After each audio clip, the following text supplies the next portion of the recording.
Conversa com Luiz Felipe Pondé. 9h49. O filósofo e colaborador da Rádio Bandeirantes, Luiz Felipe Pondé, aqui conosco para falar sobre os desdobramentos na política de comunicação e redes sociais. Hoje uma realidade, né, Pondé? Não podemos fugir disso. Bom dia, Zé Paulo. Bom dia a todos. Olha, só para ter uma ideia, esse tema vem sendo estudado na sociologia da mídia desde 99, 98, 97. Os primeiros trabalhos foram inclusive publicados aqui no Brasil, né, de um sociólogo espanhol chamado Castells. Então, só para mostrar assim, para todos nós, os ouvintes, que isso é um tema que já vem sendo estudado há muito tempo, chamada sociedade em rede. O Bolsonaro, assim como o Trump e agora como o Bernie Sanders dos Estados Unidos, né, você tem um impacto, primeiro, claro, é que as redes sociais elas tendem a dissolver instituições, no caso partidos políticos, o impacto do partido político na eleição, especificamente, né? Não necessariamente posteriormente, a gente ainda não, posteriormente eu digo no curso do governo, mas no momento eleitoral, as redes sociais tendem a impulsionar candidatos de vocação populista, como o próprio Bolsonaro, como o Trump, como o Bernie Sanders, que também é um populista, só que é à esquerda nos Estados Unidos, porque eles falam diretamente com seus eleitores pelas ferramentas.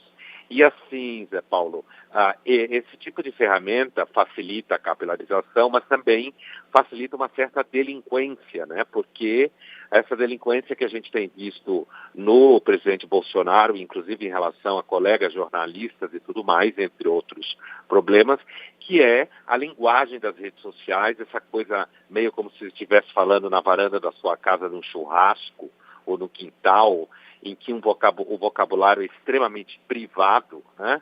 Seja ele para o bem ou para o mal, e isso, de forte caráter pouco institucional, acaba vazando para a comunicação dentro das redes sociais, no caso, quando você está falando de um presidente da República. Então, Zé Paulo, um dos desdobramentos de uma sociedade em rede, como se fala em sociologia, redes sociais no caso, é o fato de que o vocabulário tende a ficar mais chulo, como se fala, né? O vocabulário tende a ser mais carregado de patos, né? De paixões e fúria, e mal educado, como é muito comum nas redes sociais, o vocabulário mal educado. E, ao mesmo tempo, cria uma espécie de atalho, né, Zé Paulo? Um atalho que passa ao largo da mídia profissional, né? Como a Rádio Bandeirantes, canais de TV, jornais e tudo mais, passa ao largo da mídia profissional, construindo um caminho de produção de conteúdo, muitas vezes de baixa qualidade, é claro que redes sociais estamos todos dela, não é sempre assim, mas produzindo um conteúdo de baixa qualidade, informação no meio disso da fake news, de uma informação que não é produzida por pessoas que tem que responder pelo que faz, porque são profissionais, né? Tem que produzir com uma grande legitimidade. Então, a gente está vivendo isso, é um pouco distante do entendimento do senso comum, mas o que está acontecendo hoje na política, no Brasil, nos Estados Unidos também, é o impacto direto das redes sociais como mecanismo de prática política. Ô, Pondé. Bom dia, Pondé. Tudo bem? É o Zaidan que está falando. Eu sei, Zaidan. Bom dia. Bom dia. Não há um risco, porque é o que você está dizendo, os políticos, inclusive, né, usando redes sociais, etc. E, claro, na rede social, a informação ou desinformação chega ali sem a base fundamental de uma boa reportagem, que é a checagem, que é conferir os fatos, que é ouvir todos os lados envolvidos, etc.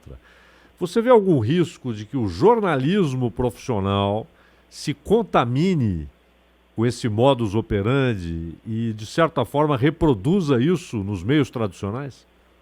Então, Zé, acho que tua pergunta ela é muito bem-vinda e muito, muito procedente. Na verdade, é uma coisa que é fato, isso que você levanta como questão. É um risco, sim, de contaminação. É um risco, principalmente quando você fala de novas gerações entrando no jornalismo, tá? É claro que eu não estou dizendo que isso é um fenômeno de 100%, nem estou taxando os jornalistas mais jovens como contaminados a priori, mas é mais arriscado porque você cresce num ambiente em que esse tipo de comunicação via redes é o cotidiano, é o comum, inclusive do ponto de vista de trabalhos em faculdade, né? A entrada das redes sociais, ela vai se transformando assim numa coisa tão normal quanto o oxigênio. Então, eu acho que há sim, a resposta para a tua pergunta é um grande sim. Há um risco de contaminação, sim.